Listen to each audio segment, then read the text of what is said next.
Good afternoon. Welcome to the KeyHire Solutions Human Capital live stream for small business owners.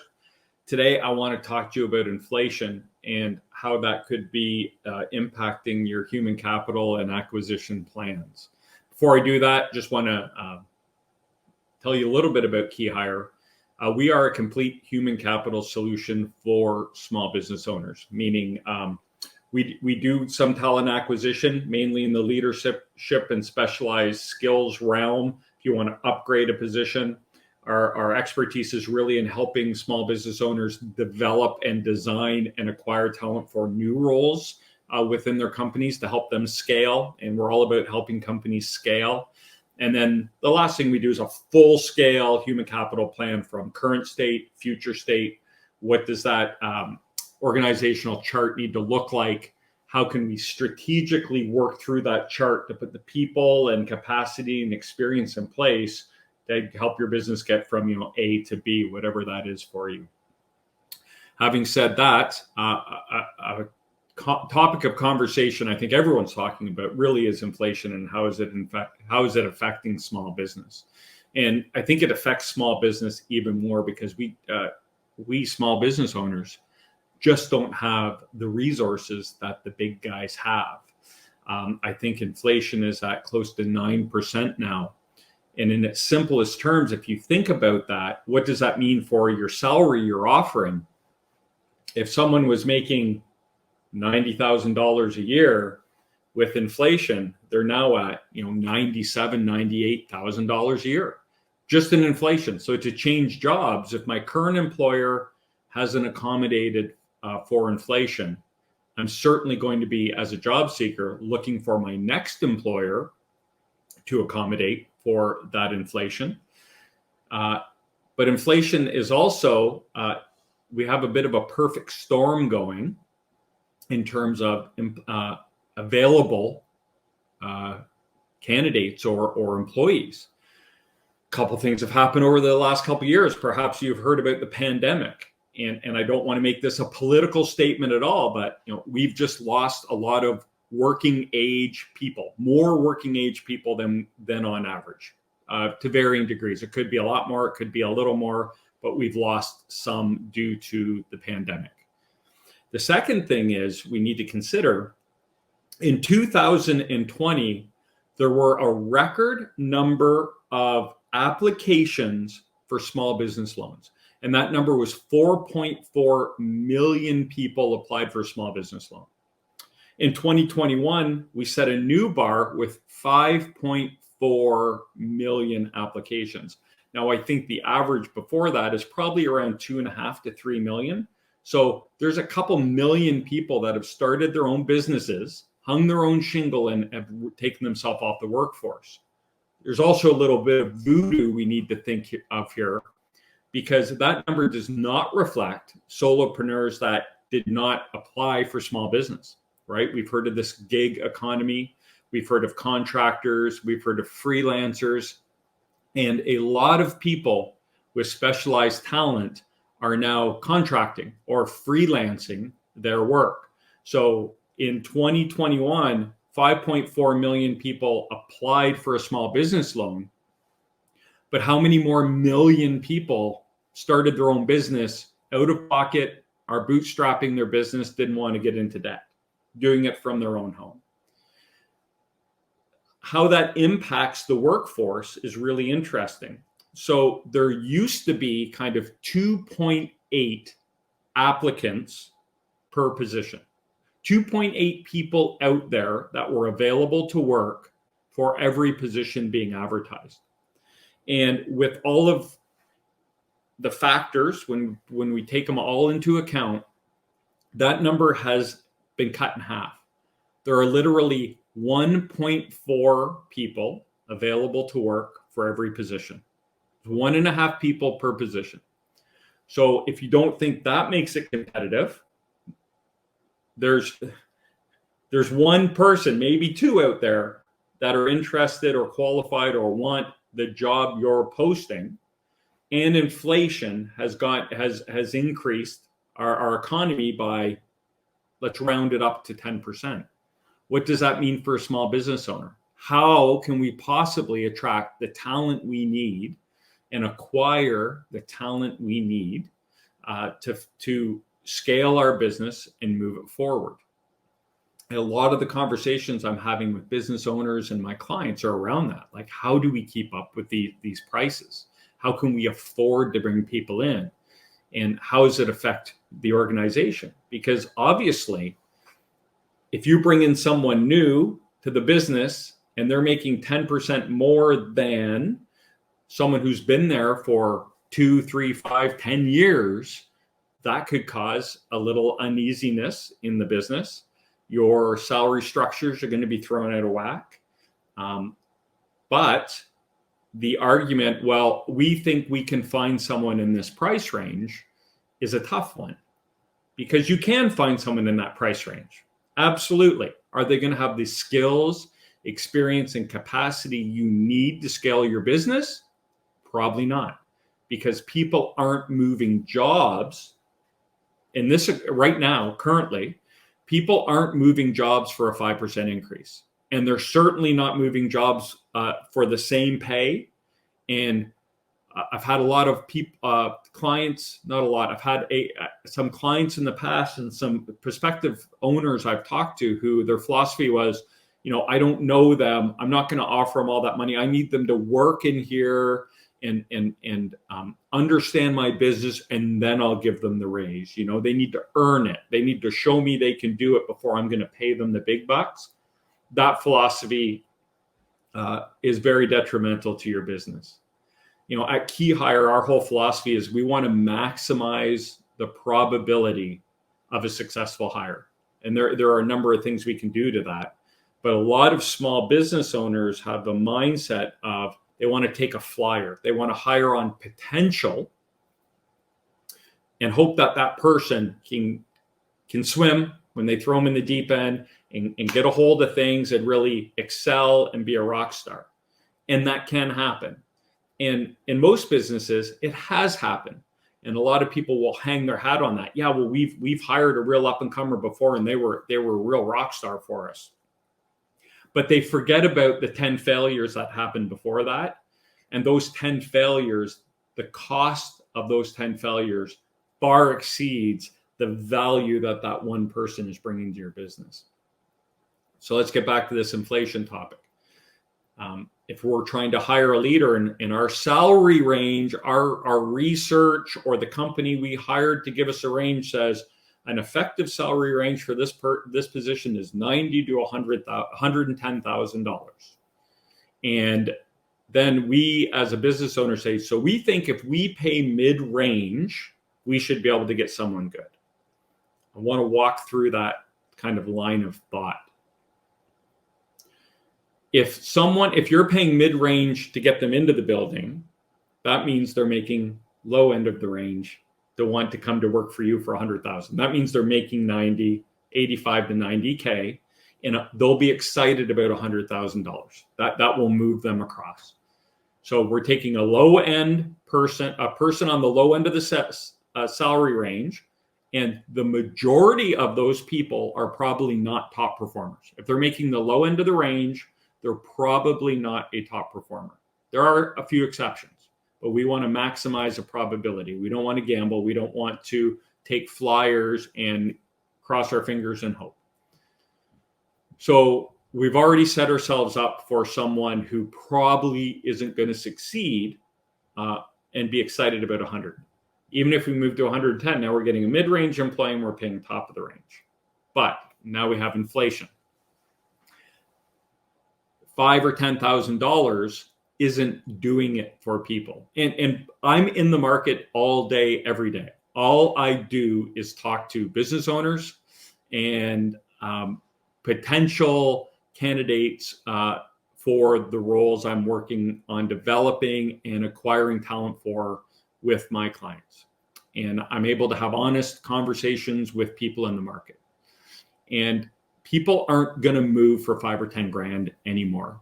I've seen jumps as high as 30 or 40%, especially in the skilled, the technology skilled people with a specific skill in technology, like people that are solutions architect working with AWS or someone very specialized. There's so much competition for those roles. If your range says, we're 190 to 110 for this person, and everyone else is offering 140 to 150 or 160, you're not going to find that person. We're not going to be able to go out and acquire the right talent. We'll acquire talent, but it will not be game-changing talent with the experience and the capacity you need to scale your business. It will be talent that is full of, they're going to need to learn on the job, right? We're hiring them on their potential. But what that means is you, the business owner, have less time, because now you have to walk with this person and teach them and mentor them to get, when you hire on potential, you're not going to get paid back for 12 months if they stay with the company before they find out where the bathrooms are and what the ins and outs of the job, the ins and outs are, and how they can have impact and take initiative and do all those good things. That takes a while. So I've said this a lot, but whoever is fastest and offers the most money is generally going to make the hire. That's the economy we're in. That's how business is being done in terms of talent and acquisition and hiring. But where you can make a difference and kind of combat that inflation, first of all, understanding that the starting point is a 10% increase. That's just covering the cost of inflation. I mentioned I talk to a lot of people in terms of moving them from one job into another job.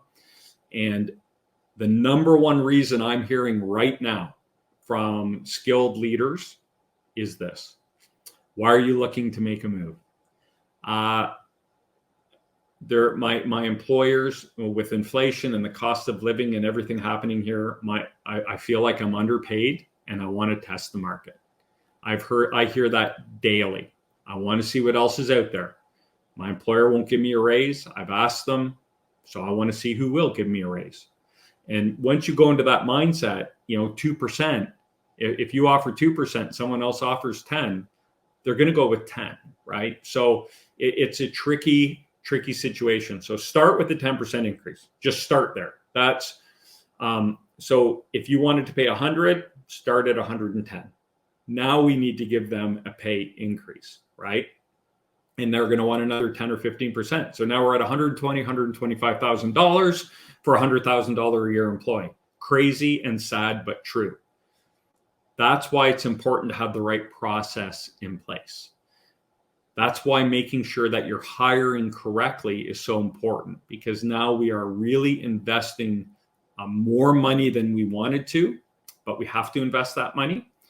And we need to make sure, we need to maximize the probability of getting this hire right. Make sure we maximize the probability that this is going to be a culture fit. They have the experience we need. They're going to bring the capacity that we want to help us scale the business. They're not a maintainer. They're not going to come in and say, hey, this business is great right where it is. I'm comfortable here. I don't have the experience to draw upon to make you better, but I can come in, check in every day and make sure we do the exact same revenue you did last year. We can do that again. People that are looking to scale their business, that's not the kind of leader we're looking for. We want someone with capacity. So we're starting at 10%, then we're putting the raise on top of that. But what are your negotiating tactics? And we did a live stream about this before, but the different levers you can pull to incentivize someone to come over. What are those? Well, after having been through this pandemic, unbelievable, but benefits are a big deal to people right now. I get asked more right off the hop. Do they have a benefit plan? What is it? Is it better than my current one? That seems to be a priority for many people if they're looking at changing a job, right? There's enough stress and fear in going to a new company, and having less protection is not ideal. So they want to know what that benefit package looks like. Number 2, 401k. Number 3 is vacation, right? I know I've had people that have, I'm pretty spoiled where I am. I have 4 weeks of vacation. And then you have an employer who says, we doesn't matter. Everyone here gets 2. Well, why would I leave a job for 4 weeks and a really nice benefit package to get 2 weeks and a not so great benefit package, right? And these are the challenges that small business owners face. We got to level these things up. And then the final one is flexibility. And this is a hard one for many people, but I hear 10 to 20% of the time when I'm kind of in market talking to people about moving them into a new company, the first thing I hear from them is, if it's not 100% remote, I'm not interested.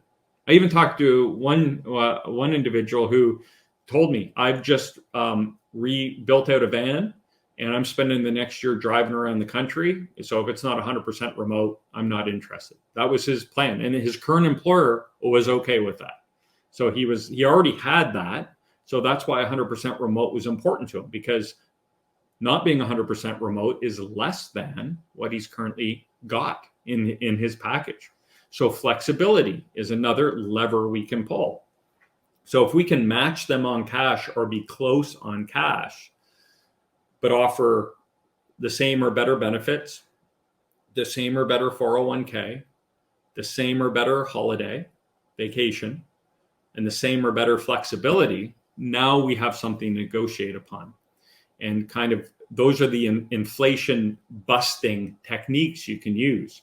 Cash is king. People are going to want to see, what can you offer in terms of base and incentive. Incentives one I neglected to throw in there, a competitive incentive program. But those intangibles, right? Those benefits, 401k, vacation time, and flexibility, those are levers you can pull to make your offer more competitive. Long and short of it is, inflation is real, labor shortage is real.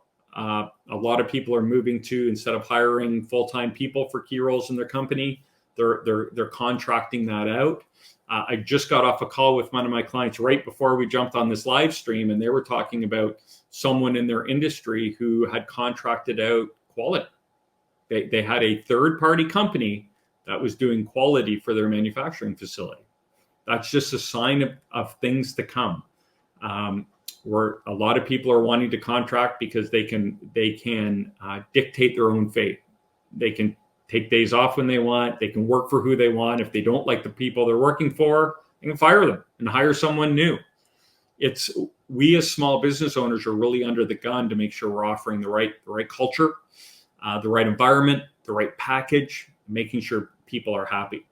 And I'm just going to wrap this up. But a side note to all this was, there was an interesting news article that came on, when they had the Great Resignation, which is a real thing. A lot of those people had remorse because they resigned, they took their time off. They couldn't go back to their old job, because if they worked for the best companies, the companies everyone wanted to work for, those positions were filled. So a lot of them couldn't go back to their previous employer, so they had to take another job. And once they got in there, they realized, hey, the job I had was actually really good. This new job isn't even close to how I had it in my old job.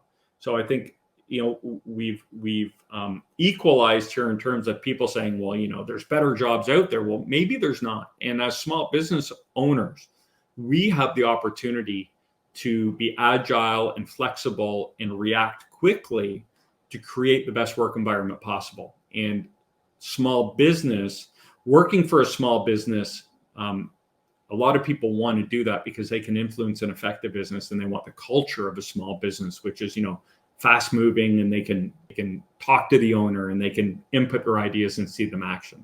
So that's another thing we can do is sell that, right? And the ability to influence and affect the business. If as a business owner, you're open to that. If you've heard anything today, or you want to talk about acquiring people and how to negotiate those deals, what levers to pull, even if you want to talk about your current people, like, I don't want to lose these people. Should I be proactive? The answer is yes. How should I shape that conversation? What should I do? We have a free consultation. You can sign up for it on our website. You go right there. You'll see a green button up in, that corner where my logo is up there. You'll see a green button that says sign up for your free consultation. Hit it, pick a date on the calendar and sign up. No sales, no weirdness, just a good conversation. We believe in helping first. So if we can help you do that, we're happy to do it. Small business owners have enough going on. They have enough heartburn in their lives. So if we can ease that for you, we're happy to do it for you. Second thing is we'd like for you to like our LinkedIn page. If you're watching us here on LinkedIn, like our page, follow us. We put all of our information and material up there. You'll be able to get useful tools and tricks, tips off our LinkedIn page. And the third one is, Maddie, do we have something for the sign up for the free tools? Download our free ebook. So we have an ebook that will walk you. It's a step-by-step guide to building that acquisition process I talked about, to maximize the probability of making the right hire to impact and influence your business so you can scale and grow. Go on our website. You will see a button to download your free ebook. It's called Pick the Right Talent. It's got a guitar pick on there, music fan. But there's an ebook. And then if you sign up for the ebook, we'll even send you a video presentation that walks you through the ebook step by step by step. It's huge value for us to go in and teach that to people. It's well over $1,000 worth of value, and we're giving it to you for free because we just want to help. So until next time, stop grinding, start growing. We'll see you on the next live stream in 2 weeks. Thanks, y'all.